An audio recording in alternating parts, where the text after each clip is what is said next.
Welcome back to Just Got Radio on BJPenn.com. I'm your host, Cole Shelton, episode 194. We got a good lineup here. First up, we're going to be joined by Dan Ige to recap his big win UFC 314 over Sean Woodson. Really appreciate Dan's time. Really good chat with him about the win, the stoppage, and then his next fight. He really wants Patricio Pitbull, so we kind of dug into that fight and when he thinks that can happen, but really good chat with Dan.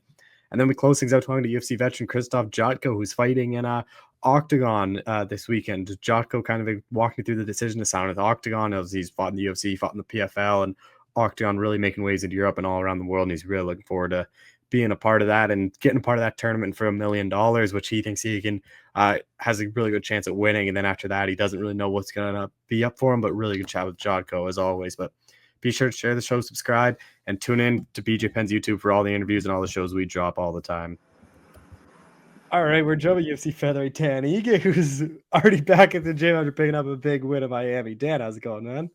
Good, man. Just climbing up the Empire State Building right now. Feeling good. Body feels pretty good. So just staying in shape and, yeah, we keep moving forward. Do you normally get right back in the gym like this right away, or is this a bit different, like, for you? No, it's just a light protocol. I'm not really like training or doing anything crazy. Just trying to stay healthy, trying to stay active. I think the biggest thing, like, people will completely let themselves go, but this is just my life. I'm just a healthy person. You know, I appreciate my health. It's a gift that I have, so might as well, utilize it. So, yeah, just doing a little Stairmaster. I don't ever do it, so yeah. Just before we get to your fight, obviously before the fight, I know you said to me like no interviews. It was all just like focus for this one. Like, is that just because like you kind of felt like your job's maybe on the line, or like what was kind of the shift in focus for this one? No, I kind of shut out on everyone. You know, I just don't feel the need to talk to anyone, especially coming off a loss. I feel like I gotta do my talking in the octagon, and that's why I said when I win, we'll talk. And I'm a man of my word, so here we are. But that was just the mindset, man. Just put my head down and work. The media and all that is always going to be there.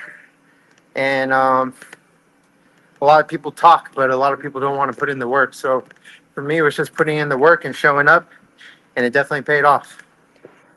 Going into this fight, like with Woodson's length, like was it easier? Was it harder than you thought to deal with? Like, because he is obviously a unique guy to fight in that division.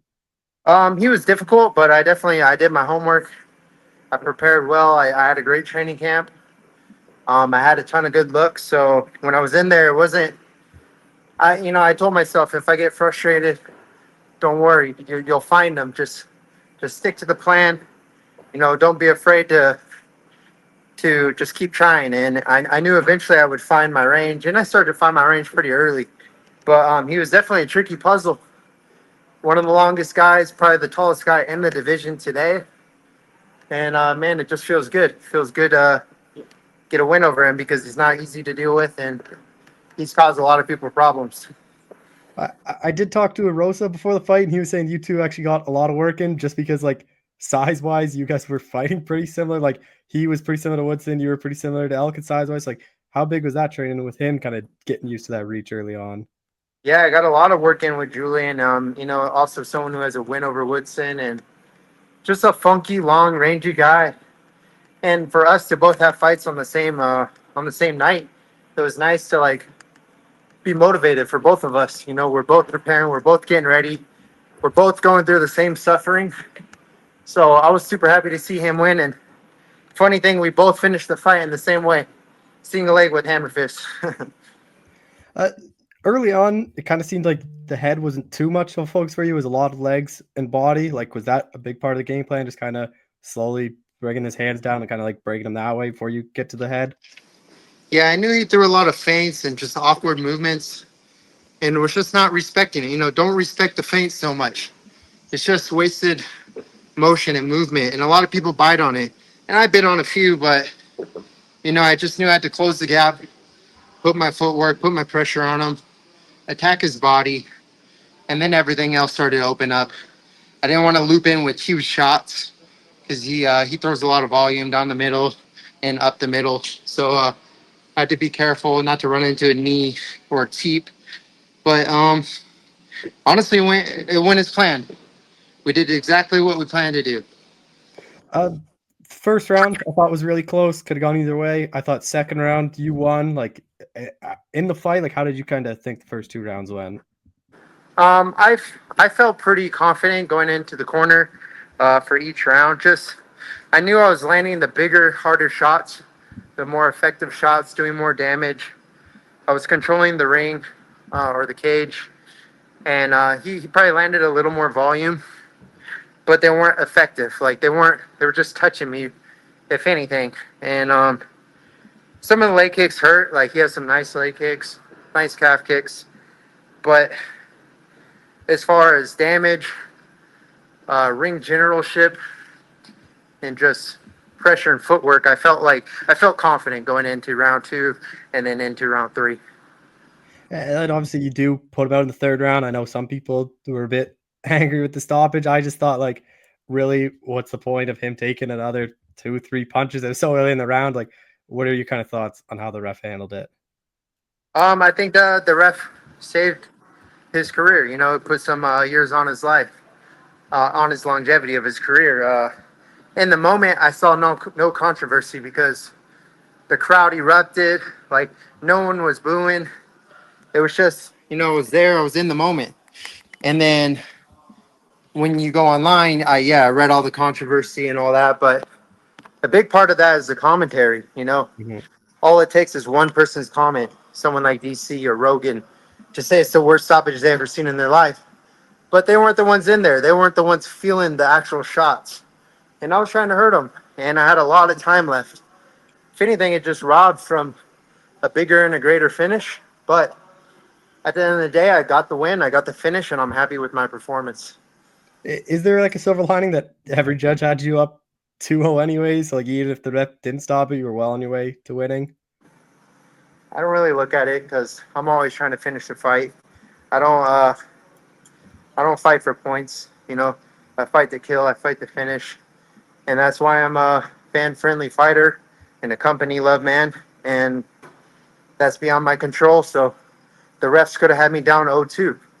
It doesn't really matter because I was still gonna stick to my game plan, stay patient, and find his chin. I know since the fight, you and Pitbull have kind of been calling each other out on social media. What kind of made you want to call out him, and what kind of drew you to that fight? I've had my eyes on Pitbull forever. One of the pound for pound greatest featherweights to ever do it. He's a legend of the sport. I remember I had lunch with him. I was 1-0 as a pro. I had lunch with him and his manager. They got me a fight in RFA at the time, and I was watching him, and he was the dominant champion at the time. So I'm a big fan, and I think stylistically, it's one of the best fights you can make. Two guys, very same stature, similar statures, dangerous punching power, both finishers, both want to win.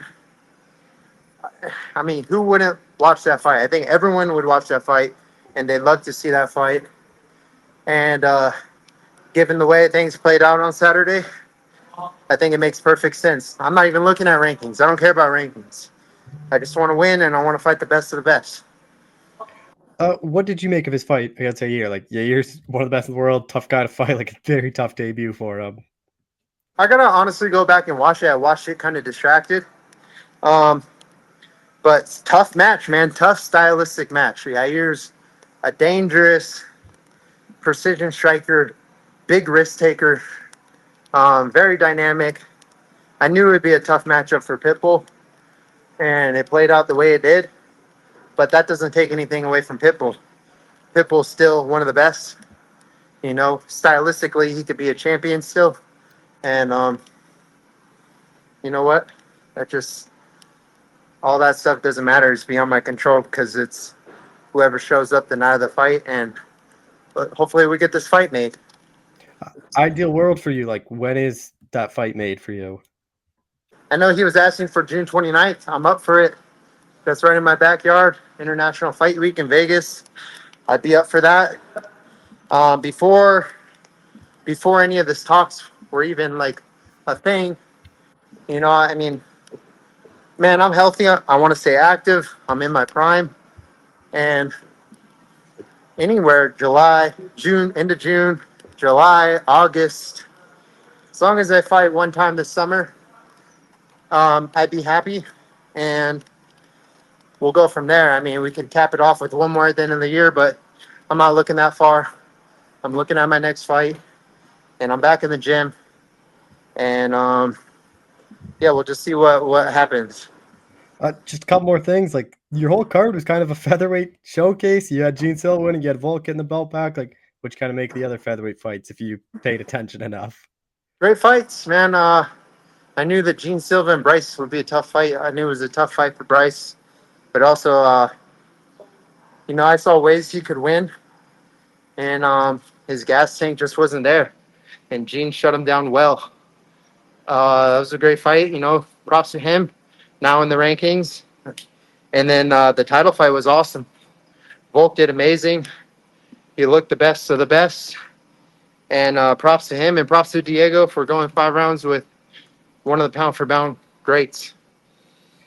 Do you like? Does that give you like any props or anything? Just like how close you fought Diego on such short notice to see how good of a fight like Diego put up against Volk, or do you not really look at it like that? I do, but MMA math never adds up.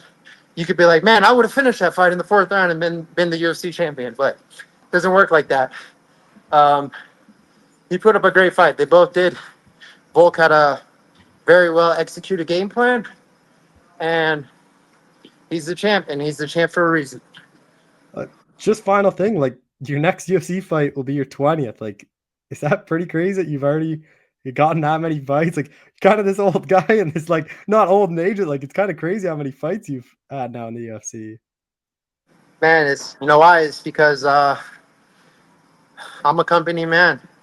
I've showed up to every single fight. I've accepted every single fight. I've never pulled out of a fight, and I'm healthy. I take care of my body. I've never been seriously injured. No surgeries, and that just goes to show that the proof is in the pudding. And I'm one of the best to do it. It's crazy. Yeah, 20 fights coming up in the UFC at the highest levels. So I'm fighting the top 1% of the world, the top 1% of the 1%, and I couldn't be more proud of myself. But I'm still getting better, and I still have a lot more work to do. Well, Dan, I appreciate the time as always. Thanks so much for doing this again. No worries. Right on, Cole. All right, we're joined with Krzysztof Jotko, who's fighting an octagon here coming up. Krzysztof, how's it going, man? Yeah, it's good. Everything good. Feel very, very good. Just want to start there. Like, obviously, you fought UFC, you fought in PFL. Like, your last fight was in FNC. Like, what kind of drew you to go to Octagon? Because they obviously are one of the biggest promotions, not just in Europe, but in the world now.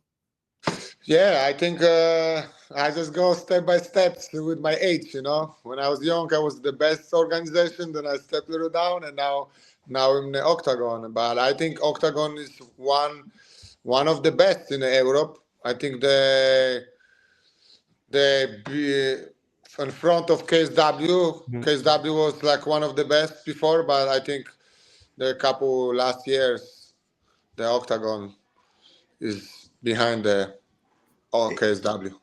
Is that something you wanted to do in your career? Is like go back and fight in Europe again before your career was up? Uh, no, this was not I was planning, uh, but like a last year, like 1 year before the tournament happens, I have already invitation from the Octagon, and I know like 1 year before I'm gonna be in the tournament, so this was my plan. Obviously, this fight just not part of the tournament, just a kind of one-off. Is that something you wanted? Was to kind of get a fight in before that tournament started? Yeah, because my fight before I fight with the FNC, but I told the FNC I'm gonna fight a new organization. But if the Octagon come to me and ask me to fight in a tournament, I'm gonna go fight the tournament, and this was happens. And your opponent in Surdu, like how familiar were you with him? Uh, I don't know him too much. I see his some fights in KSW. I know he's a good striker, very wild. He wins first rounds knockouts. Mhm. Uh, but I never see in his fight somebody test his wrestling and nobody test his grappling. And another thing, I think he never fight with somebody like me, who was my all career in the UFC. You can see what happens with the Will Fleury. Will Fleury come there. You can say he lose with me in the PFL, okay, but whatever, they give split decision for him. But now he's in octagon and he's a double champion. So here you have the answer. Is the levels for this game. I know he's danger. I know my opponent is danger. Very good. He coming after like 2 or 3 knockouts on the road. But I know who I am. I know how experienced I am, and I'm really really good shape this time. So I'm not worried about. He is a welterweight moving up too. Like, do you just think that'll play a big role for your advantage, is having that size advantage? Maybe yes. I have this little bit behind my head. Like he come from the 170. I come actually from 205. So I'm gonna be a little bigger like him. But I heard he's a big boy. He have a big strong legs, and between the fights he have a big weight. So I don't look this too much too. With this one, like, how do you kind of see it playing out? How gonna see playing? I think he gonna do what he do every time. He's gonna try fake to come to me close first, and then he get emotional and start to fire back, and I'm gonna take him down, and I'm gonna give him the elbow from 12 to 6. He has been fighting in octagon a lot more, but like, you do have a big name in UFC. Like, how do you think the crowd will fare? Like, do you think you'll be getting booed, or do you think you'll be the one getting cheered? I don't care. I always fight with the opponents and his country, so I Mhm. always have boots and everything. But I like to have big crowd, and the octagon have like one of the biggest crowd. Gonna be a lot of people there. I like fight like this. It make me more real, more like I want to feel. Where did this camp? Like, did you do this whole camp in Europe like always, or did you like where did you do this one? No, no, no. I live in Florida, Yeah, you did it so at ATT still. yeah. So my Yeah. camp was I'll camp with in American top team Coconut Creek, and this time I have a very very very good camp because was the same moment is the PFL tournament, and of course a lot of UFC fights. So our gym was packed from the starts. Like I sparring with such a good guys for all camp. So I'm very confident for this fight. I know I'm ready. I sparring and training with much better people like is the Surdo. Who is coming over and being in your corner for this one? Of course, I train hours Johnny Eblin, Marvin Vettori, Artem Levin. It's like he was like a kickboxer Mhm. glory champion. Was one guy one Russian guy who is very good with the karate combat, but I don't know his name. But he was really really good. I trained with him also. Uh, and Abus Magomedov, Ikram Askerov, Magomed Karimov was a lot of very good guys, a lot of good strikers, wrestlers. So I'm ready, man. I'm ready. Uh, Good. Like, obviously you haven't fought Knockdown yet, but like everything I've seen, it seemed very similar to the UFC. Like, is that what you're expecting? Like, fight week to be run like pretty similar to the UFC? Maybe not similar in the UFC because in the UFC I'm already there in a hotel from Tuesday, and then I can cut the weight. Here I'm gonna leave Germany Thursday, and we're gonna drive there Thursday. So I'm gonna be already try to surviving to the Friday. Mhm. Are you gonna be sticking around in Europe then after and like visiting family, or are you gonna head straight back to the gym and start training again? No, probably I'm gonna stride back to the gym and training because if I win this fight, I'm gonna have another fight soon. So I'm gonna stay in the shape. This year for me is like the tournament name, game changer, life changer. So I'm gonna train all year so hard to win this tournament. $1 million too for the winner? Like, what would that mean for you and your like life and family winning that money? I don't think about the money. The first for me is I need to show up who is Krzysztof Jotko because people forgot it about. So I need to remind them I'm the one of the best MMA fighter in Europe, and I'm gonna remind this. But if I get the money, then call me. I tell you. I don't want to plan it right now before I have it. You know. You said you want to remind people. Why do you think people forgot about you? Do you think it's because you're not in the UFC anymore? Like, why do you think people kind of forgot? I don't know. A lot of people like. I think like in the octagon also they don't take me serious. You know, they don't talk about me. They will take me on the side, and I think I'm the one fighter who was in the UFC there in the tournament. So we're gonna see. They don't. I think like they don't look at me seriously. They think like, okay, he's gonna go out soon. So we're gonna see next weekend.